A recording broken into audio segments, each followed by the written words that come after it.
मित्रांनो, इतिहासाची जर काही पाने उलटली तर आपल्याला असे दिसून येते की या भारतभूमीने खूप सारे शूर बघितले, खूप सारे वीर बघितले, रक्त सांडलेले बघितले, त्याचप्रमाणे खूप मोठमोठी युद्ध बघितली.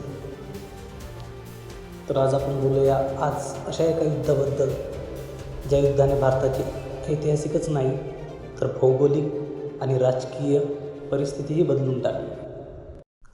आता वर्ष होते इसवी सन 700चे आणि वेळ होती भारताच्या संपन्नतेची, ज्या वेळेला शेतकरी सुखी होता, बाजारपेठाही गजबजलेल्या होत्या आणि सुख, समृद्धी, वैभव आणि धनसंपदा या सर्व गोष्टींनी भारत परिपूर्ण होता.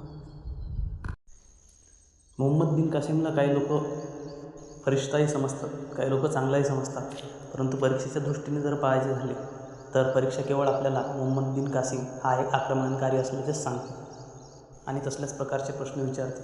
त्यामुळे आपण मोहम्मद बिन कासिमला एक आक्रमणकारी या दृष्टीनेच अभ्यासणार आहोत. मोहम्मद बिन कासिमची माहिती आपल्याला चचनामा या ग्रंथात मिळते. चचनामा हा ग्रंथ केव्हा व कोणी लिहिला हे अजून कोणालाच माहिती नाही. चचनामा हा मूळ ग्रंथ अरबी भाषेत होता, परंतु अली बकर कुफी याने तो नंतर पारसी भाषेमध्ये कन्वर्ट केला. जसे की आपल्याला माहितीच आहे, फारसची जमीन ही आधीपासूनच बंजर होती. ते काहीच उगवत नव्हते. सगळीकडे फक्त वाळवंटच वाळवंट, कुठल्याही प्रकारची डेव्हलपमेंट नाही. त्यामुळे जास्त करून फक्त लुटमारच करत होते. कासिम समजून घ्यायच्या आधी आपल्याला त्यावेळेसची भौगोलिक परिस्थिती काय होती हे समजून घेणे अत्यंत महत्त्वाचे ठरते.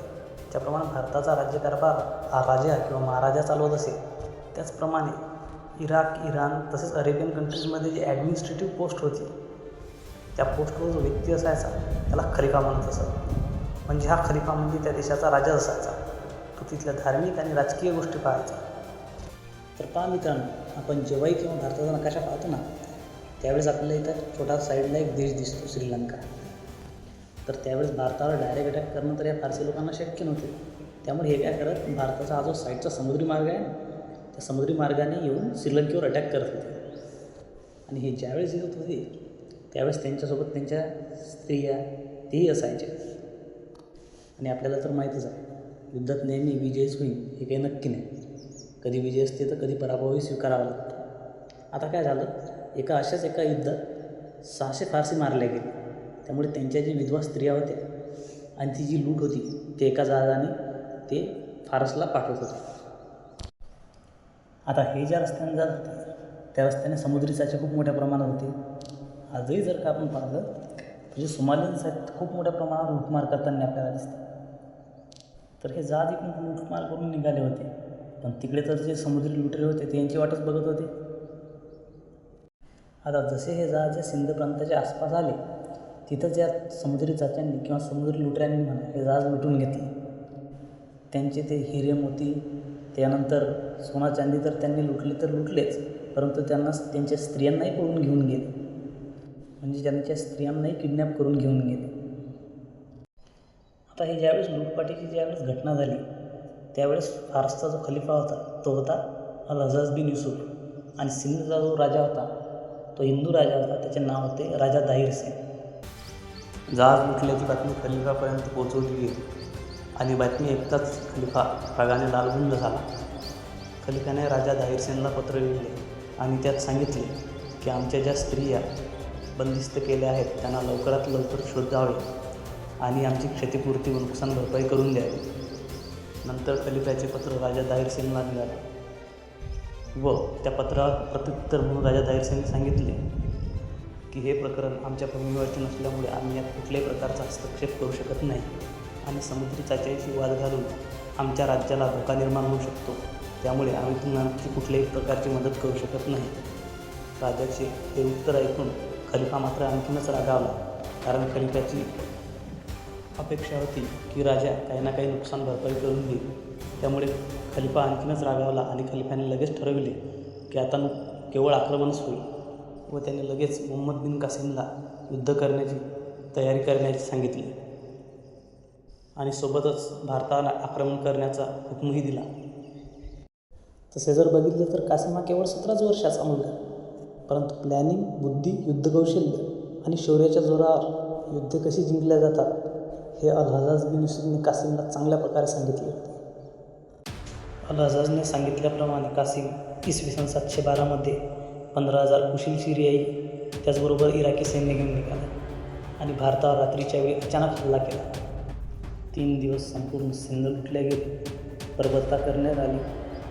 ज्या व्यक्तीचे वय 17 वर्षापेक्षा जास्त होते त्या व्यक्तींना मारून टाकण्यात आले आणि उरलेल्या लोकांवर जजिया लावण्यात आला. जजिया हा त्यावेळचा एक धार्मिक कर होता आणि जे गैरमुस्लिम लोक होते त्यांना जजिया लागत होता.